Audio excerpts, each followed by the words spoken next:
कर्मावरती सगळ्यांचाच अधिकार आहे, करण्यावरती म्हणजे हक्क या अर्थाने. आणि दुसरा अधिकार या शब्दाचा अर्थ असा आहे की तर कर्म करता करता तुम्हाला त्याचा अधिकार प्राप्त होतो. म्हणजे ते उत्कृष्ट कर्म आणि जास्ती प्रयत्न न करता सहज होणं याला अधिकार असं म्हटलं जातं. म्हणजे एखादा अव्वल गायक असेल आणि जाता जाताना तो सहज एखादी ताल त्याच्या गळ्यातून येते आणि तशी येण्याच्यासाठी म्हणून कितीतरी अगोदर प्रयत्न करत करत करत करत तिथं पोचलेला असेल, सहज येते. त्याला कशी सहज येते, तुला का नाही येत? अधिकार नाही. अधिकार हा जो भाग आहे तो विकसित करायला लागतो. काही काही जणांना परमेश्वराच्या कृपेने कला प्राप्त झालेली असते. कला प्राप्त झाल्यानंतर सुद्धा त्या कलेवरती सुद्धा शास्त्रीय पद्धतीने प्रयत्न करून अधिकार प्राप्त करून घ्यायला. म्हणून हा अधिकार प्राप्त करून घे. तू ज्या क्षेत्रात आहेस त्या क्षेत्रातल्या तुमच्या कुठल्याही कलेमध्ये, अगदी पोळी करण्याची कला आहे, त्याच्यावर सुद्धा अधिकार प्राप्त असतो. काही जणांचं काही जणांचं त्या सोप्यातला सोपा अधिकार म्हणजे कुठल्या जवळच्या स्टोअरमध्ये त्या पोळ्या मिळतात हा एक अधिकार आहे. पण करण्यावरती अधिकार हा एक स्वतंत्र आहे. अधिकार प्राप्त करून घे. फलावरती तुझा अधिकार नाही आहे असं तो गृहीत धर. करण्यावरती माझा अधिकार आहे आणि तो उपभोगात्मक फळामध्ये तू रमून राहू. याच्यानंतर मला याच्यातनं काय मिळेल याच्यामध्ये रमून राहू नको. जो कर्म उत्कृष्ट कर, अधिकार प्राप्त करून घे.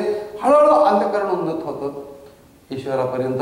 लोकमान्य टिळकांनी आपल्या मुलाला असं सांगितलं होतं की का कुठला व्यवसाय करू म्हणून त्याने विचारलं. ते म्हणले की अगदी जोडे विकण्याचा व्यवसाय केला तरी चालेल, परंतु इतका उत्कृष्ट कर की टिळक म्हणजे जोडे आणि जोडे म्हणजे टिळक असं समीकरण झालं पाहिजे.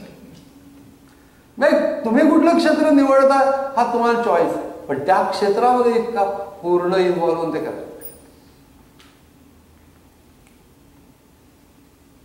प्रत्येक संतांनी या गोष्टी दाखवून दिल्या की तुमचं कर्म तुम्ही उत्कृष्ट करा आणि त्या कर्म करण्यावरती पहिल्यांदा अधिकार करून घेण्यासाठी कर्म करायला पाहिजे. एकदम आपला इमॅजिनरी अधिकार निर्माण होऊ शकत नाही. त्याच्यासाठी कर्म करी रे कर्म करी, तू कर्म करी रे कर्म करी. श्रेयस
कर्म करी रे कर्म करी, तू कर्म करी रे कर्म करी.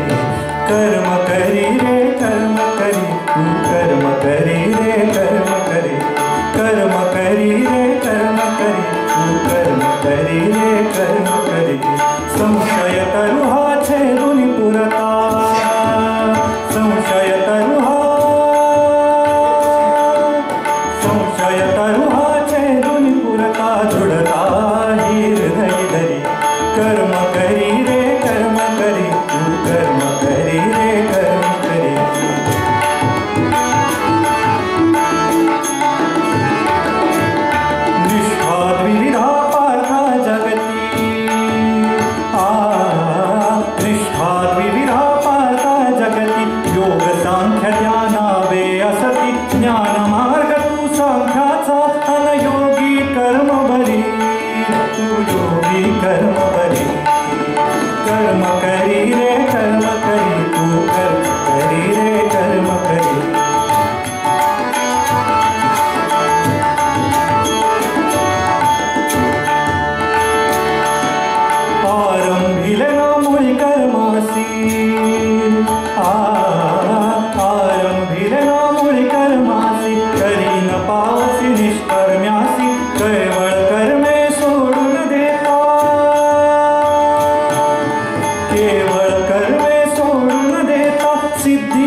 करी दोरी तुझसी प्रकृती करी दोरी कर्म करी रे कर्म करी तू कर्म करी रे कर्म करी कर्म करी रे कर्म करी रे कर्म करी रे कर्म करी संशय तरुहाचे ऋणी पुरता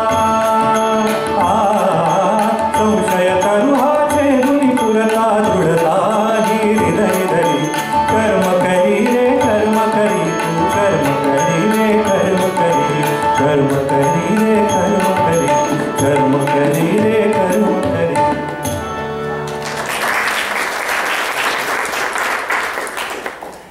छान अतिशय. कर्म कर अपरिहार्य आहे. कर्म करणं न करता राहू शकत नाही माणूस. असं पहिल्यांदा भगवद्गीतेने सांगितलं की अपरिहार्य. ज्ञानेश्वर महाराजांनी फार उत्कृष्ट रीतीने म्हटलं की जर का कोणी म्हटलं की मी काही कर्म करणार नाही तर त्यांनी त्याला दृष्टांत असं दिलं की एखादा म्हणला की मी अजिबात हलणार नाही, कर्म करणार नाही. रथामध्ये जर का कोणीतरी बसलेला आहे आणि कसं म्हणला की मी आता काही करणार नाही, कर्म करणार नाही, तर रथ हल्ल्यानंतर त्याला हलायलाच लागेल. त्याप्रमाणे शरीररूपी रथामध्ये हा जीव बसलेला आहे. त्यावेळी शरीररूपी रथ हलण्याच्यासाठी म्हणून कर्म करणं भागच आहे. त्याच्याशिवाय तो राहू शकणार. गोंधळकर महाराज असं म्हणत असत की भगवान श्रीकृष्णच वेश बदलून ज्ञानेश्वर महाराजांच्या रूपाने वेगळं वेश धरून आले आणि त्यांनी ज्ञानेश्वरी सांगितली. अक्षरशः सुंदर रीतीने कर्मयोग प्रत्यक्ष यांच्या जीवनामधून बघायला मिळतं. स्वामी विवेकानंद त्यांच्याच या स्थानामध्ये आपण बसलो त्यांच्या चरणाशी. कितीतरी कर्मयोगाच्या बाबतीमध्ये कर्मयोगाची जी प्रिन्सिपल्स आहेत ती खूप कर्म करणे म्हणजे कर्मयोग नाही किंवा उदंड कर्म करणे, कर्मवीर म्हणता येईल, पण कर्मयोगी असं नाही म्हणता येईल. योग याचा अर्थ ईश्वराशी अंतःकरणाची एकरूपता होणे, जोडलं जाणे. या दृष्टीने योग हा शब्द आहे, युज या धातूवरून आलेला. त्यामुळे योग ही गोष्ट वेगळीच आहे. कर्मयोग ही गोष्ट नुसतं कर्म करणार आहे, उदंड कर्म करणं म्हणून कर्मयोगी होऊ शकत नाही, कर्मवीर होऊ शकतो. परफेक्ट कर्म करणं वगैरे ते करायलाच पाहिजे, त्याच्यात काही प्रश्न नाहीये. परंतु त्या सगळ्याचा उद्देश ईश्वर हा जर का असेल तरच तो कर्माचा कर्मयोग होतो. इफिशियन्सी ऑफ वर्किंग एवढंच फक्त आहे म्हणजे कर्मयोग नाही. कर्मयोग म्हणजे मनाचा परमेश्वराशी योग, सहजपणाने मन परमेश्वराशी संबंधित आहे आणि उत्कृष्ट कर्म होत आहे. या दोन्ही गोष्टींचं मिळून कर्मयोग होतो. आणि त्याच्यामध्ये 2-3 प्रिन्सिपल्स आहेत. ती पहिली गोष्ट म्हणजे की कर्माचा मी करता आहे असा अहंकार बाळगू नकोस. कर्मयोगाचं मेन प्रिन्सिपल आहे की जे काही मला प्राप्त झालेलं आहे, जी शरीर मन बुद्धी प्राप्त झालेली आहे, जी काही साधन सामग्री प्राप्त झालेली आहे, या सगळ्या गोष्टी परमेश्वराच्या कृपेने प्राप्त झालेल्या आहेत. त्यामुळे मी करता ऐसे म्हणसे तेणे तू कष्टी होसे, देव करता म्हणता पावसे यश कीर्ती प्रताप. एका भावाने साठे देवासी पडे तुटी, काते होय कृपादृष्टी राम करता भावेता. म्हणून ईश्वर करता ही भूमिका कर्मयोगाचा पहिला भाग. दुसरा भाग म्हणजे निष्कामता. सारखं याच्यातनं मला काय मिळणार, त्याच्यातनं मला काय मिळणार असं तू करू नको. त्या सर्वोत्कृष्ट उदाहरण स्वामीजींच्या जीवनामध्ये की ज्या वेळेला ते शरदचंद्र चक्रवर्ती त्यांचे शिष्य ते काही विषयांच्या मध्ये कधी कधी ते प्रतिवाद करत असत. आणि त्यावेळेला एकदा स्वामीजी म्हटले की पुढे काय होणार या विचारांनी जे हैराण होतात त्यांच्या हातून काही कार्य होणे शक्य नाही. त्यांच्यातून काही कार्य होणे जे सत्य म्हणून उमगलेलं आहे ते तत्काळ कृतीमध्ये उतरवण्याचा प्रयत्न करणे, हे असंच करायला पाहिजे. आणि पुढे काय होणार या विचारांची गरजच काय आहे. आणि पुढे त्यांनी फार सुंदर म्हटलंय, 2 घडीचं तर हे जीवन त्यातच क्षणोक्षणी नफा नुकसानीचा हिशोब करत बसलो तर काहीतरी साधता येणं शक्य आहे का. फलाफल देण्याचा एकच अधिकारी भगवान, त्याला वाटेल ते तो करेल, त्यासाठी डोकं तापवण्याचं तुला काय करणार.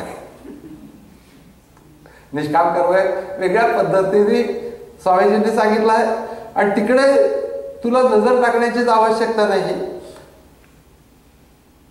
त्याच्यावरती अजून एक फार विशेष म्हणजे त्यांच्या जीवनात हा कसा उतरला होता हे फार पाहण्यासारखं आहे.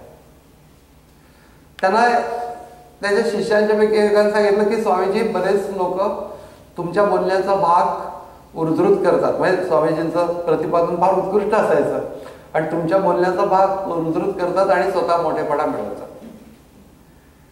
त्याच्यावरती काही बोलले नाही विवेकानंद.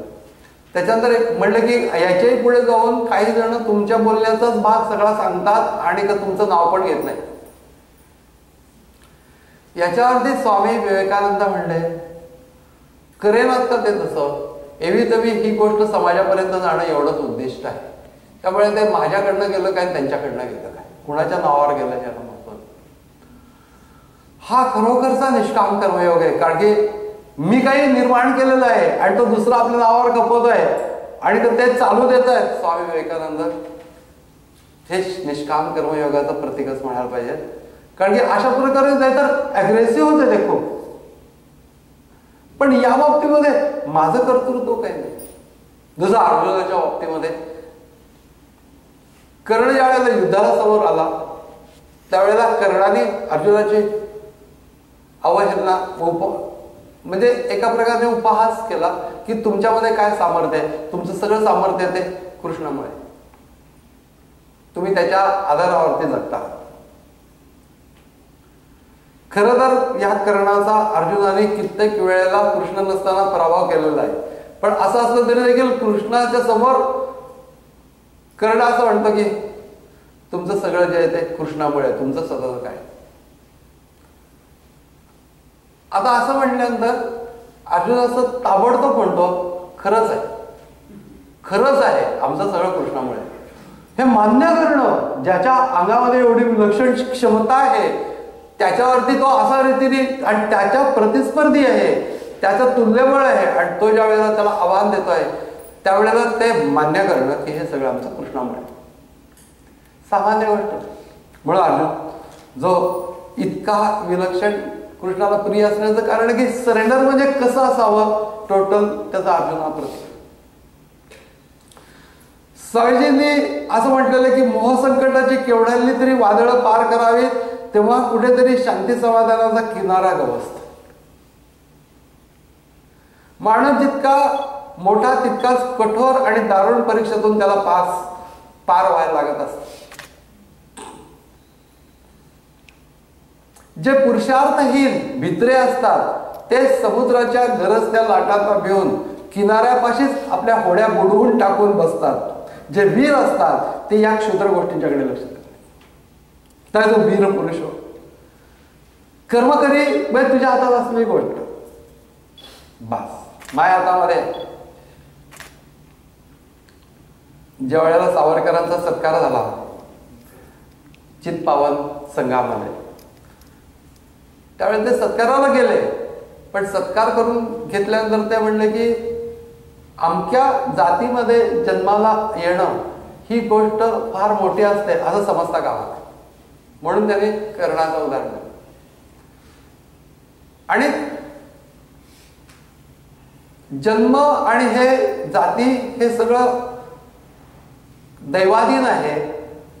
पण मया दत्ते तू पौरुषम, पण पौरुष हे माझ्या हातात आहे अशा प्रकारचा श्लोक त्याने उद्धृतीतच केला. आणि ती गोष्ट हातामध्ये धरली पाहिजे. कुठल्या तरी जातीच्या मध्ये कुणीतरी काहीतरी केलं म्हणून त्याची कौतुक करणं योग्य नाही.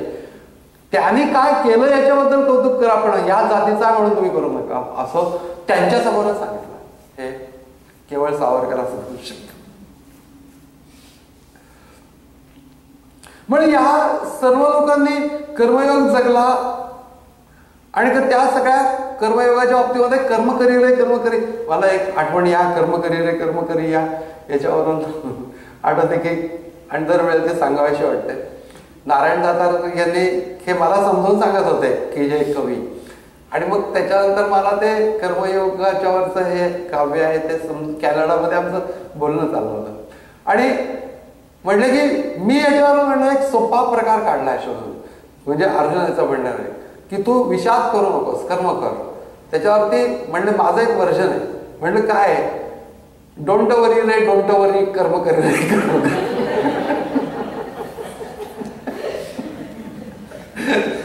दरवेळेला त्याची आठवण येते की तू रडत बसू नको, तू कर्म कर.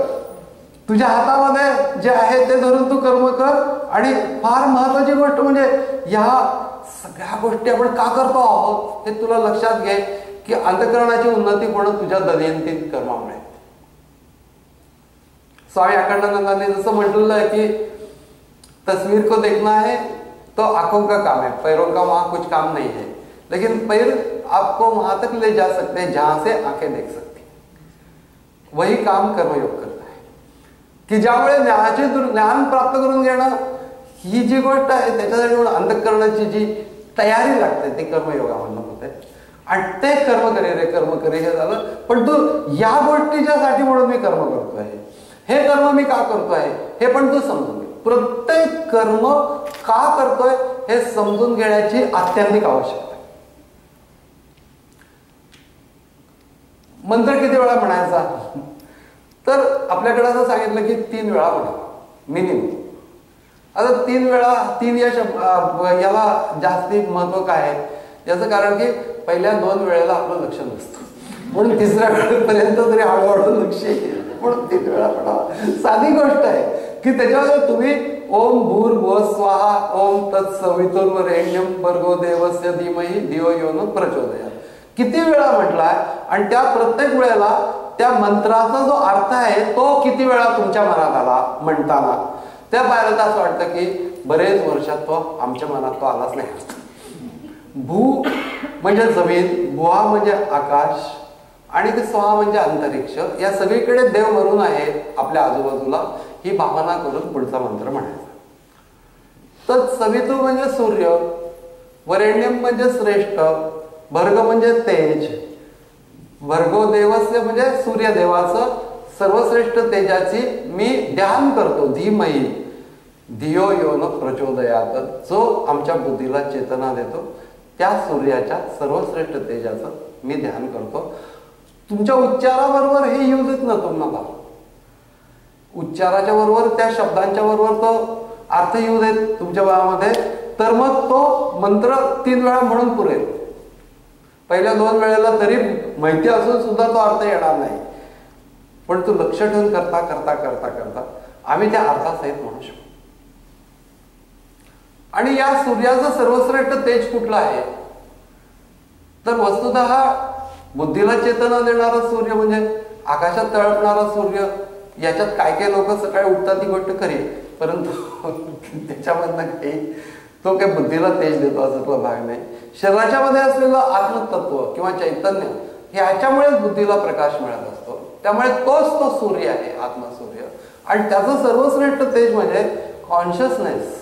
आणि त्याच्यामध्ये तुम्ही राहा म्हणजे तुम्ही सोर्स पर्यंत पोहोचाल. तेजाच्या अनुरोधाने तुम्ही सोर्स पर्यंत पोहोचता, त्यानुसार तुम्ही या कॉन्शियसनेस मधनं त्या तेजापर्यंत पोहोचा. म्हणून का करतो प्रत्येक गोष्टीला कारण काय आहे हे विचारलं पाहिजे. महाराजांना एकदा विचारलं होतं की कासव या देवळामध्ये कशाला ठेवलेले असते आणि घंटा कशासाठी ठेवलेली असते, तर त्याच्यावरती महाराजांनी उत्तर दिलं होतं की कासव जसं पाहिजे त्यावेळेला आपले जे अवयव आहे ते ओढून घेतं आतमध्ये, तसं आता देवाचं दर्शन घ्यायचंय तर आम्ही विकारवश होऊन देवाचं दर्शन घेता कामा नये. विकार जर का काही असतील, रागवलेला असेल, अमक असेल, सगळं आतमध्ये घेतो आणि शांतपणे देवाचं दर्शन घे हे सांगण्याच्यासाठी तिथं कासव आहे. मी भडकलेले अवस्थेमध्ये देवापाशी उभं राहिलं, पिक्चरमध्ये ते डायलॉग बाजी करतात मैंने तेरा क्या बिगाडा था वगैरे, असं हा मूर्खपणा आहे, असं करू नये. याच्यासाठी ते कासव ठेवलेलं आहे. म्हणून का असा प्रश्न विचारलाच पाहिजे. आम्ही प्रत्येक धार्मिक कृती जी जी काही करतो त्या सगळ्या गोष्टी काही कुणीतरीच त्या तयार केल्या नाही, सगळ्या विद्वान लोकांनी, बुद्धिमान लोकांनी ते तयार केलेले. त्याच्या पाठीमागे काहीतरी हेतू आहे आणि त्या सगळं हेतू लक्षात घेऊन मी हा कर्म का करतोय त्याचा हेतू लक्षात घेऊन तो कर्म, हे भगवान श्रीकृष्णाची भूमिका आहे. आणि ती भूमिका या पदामध्ये निशंकमध्ये पाहता वीरा आता युद्ध करी. म्हणजे मी या भीष्मद्रोणांची काय युद्ध करणार आहे कृष्णाने सांगितलं म्हणून नाही. याचं कारण की जगामध्ये सात्विक लोकांचं राज्य व्हावं. असात्विक लोक जे आहेत ते एकंदर समाजाला अवनतीकडे नेतात, त्याच्यानंतर अत्यंत आनंदित कृत्य करत आहेत, त्याच्यासाठी युद्ध करणं भाग आहे म्हणून मी करतो आहे, माझ्यावरती सगळ्याचे मतार आहे म्हणून करतो, हे तुझ्या डोक्यात घे, मी सांगितलं म्हणून करतो. हे सगळं समजून सांगितलं. आणि हे करताना काय होईल, कशासाठी इतरांना मदत करायची असं विवेकानंदांना एकाने विचारलं होतं. तर स्वामीजी कर्मयोग अप्रतिम रीतीने सांगत असत त्यांच्या जीवनावरनं, कशा इतरांना मदत करण्याची आवश्यकताच काय आहे, तर स्वतःसाठी असं त्यांनी सांगितलं. त्याचं उत्तर दिलं, स्वतःसाठी. माझा स्वार्थ आहे त्याच्यामध्ये की मी इतरांना मदत करतोय, कारण की माझं अंतःकरण उन्नत होत जातं. त्याच्यामुळे स्वतःच्या अंतःकरणाची ग्रहण ठरवण्यासाठी मी इतरांना मदत करतो. म्हणजे तशाच प्रकारचं समाजाशी संबंधित अंतःकरण कसं होईल, या सर्व गोष्टी स्वामीजींच्या याच्यामधनं पाहायला मिळतात. फार सुंदर रीतीने स्वामीजींनी तो जगून दाखवला, मांडला मात्र ज्ञानेश्वराने फार सुंदर रीतीने मांडला. त्याने असं म्हणलं की जो मोले तीर्थाचा आहे ते आम्ही यात्रा करतो आहे. म्हणजे कोणीतरी तिकडं काशीमध्ये रस्त्याचं काम करायला मजूर म्हणून गेला तर तो जाताना त्याला नेलं ट्रकमधनं देतात, मी तीर्थयात्रा करतोय असं तो काय म्हणत नाही. त्याच्यानंतर त्याला म्हणलं की जो कासे लावून तरे ते आम्ही पोहतो ऐसे उर्मी दुरे. म्हणजे ज्याला कुणातरी पूर्वी म्हणजे असं पाठीमागे दोर लावून तो पुरंही तू नाविश करे दाते पडे. म्हणजे कुणाला तरी दोर लावलेलं तो पोहतोय, काय छान पोहतोय असं त्याला वाटत नाही. त्याला माहितीये की आपलं हे दोर लावलेलं म्हणून मी पोहतो, नाही तर मी पुढे.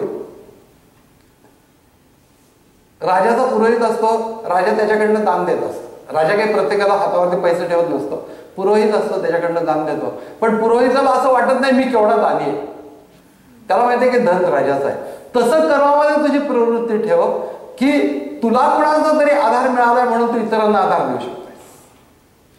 त्याच्यानंतर तुला कुठल्या ना कुठल्या तरी प्रकाराने या साधन सामग्री मिळालेली आहे आणि त्याचा तो विनियोग करतोय. हे सगळं धन आहे ते राजाचं आहे.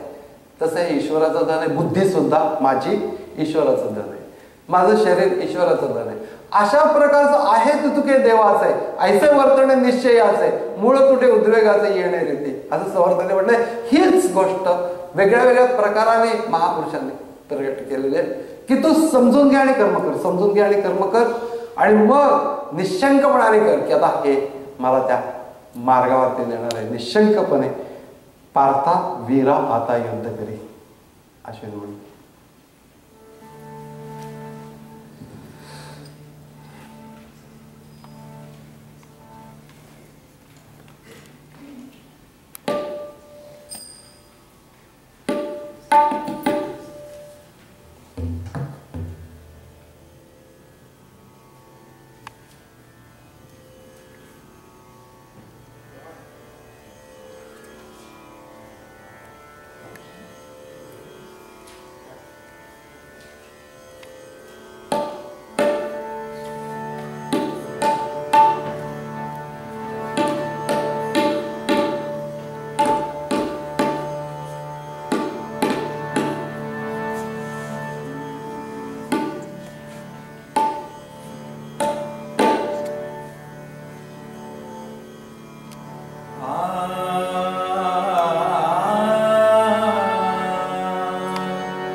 निशंक मने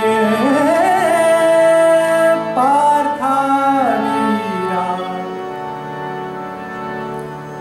आता युद्ध करी, आता युद्ध करी, आता युद्ध करी. निशंक मने पार्था वीरा, निशंक मने पार्था वीरा आता युद्ध करी, आता युद्ध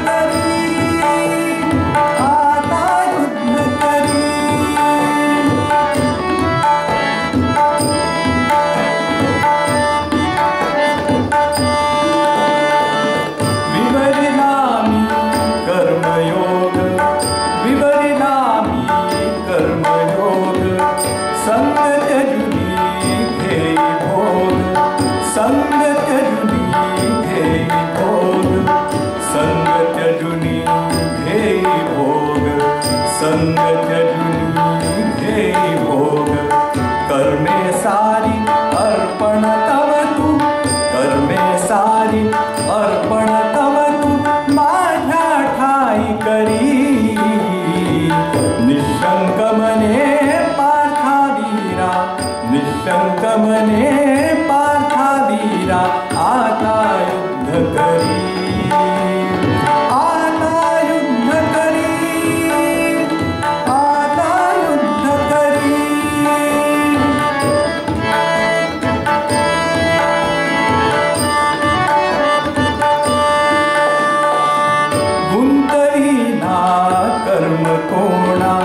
गुंतविना कर्म कोणा विश्व चाले त्या विनाना विश्व चाले त्या विनाना विश्व चाले त्या विनाना विश्व चाले त्या विनाना कर्मफलाची आसक्ती कर्मफलाची आसक्ती किमया सर्व करी निशंक मने पार्थावीरा निशंक मने पार्थावीरा आता युद्ध करी आता युद्ध करी आता युद्ध करी आता युद्ध करी आता युद्ध करी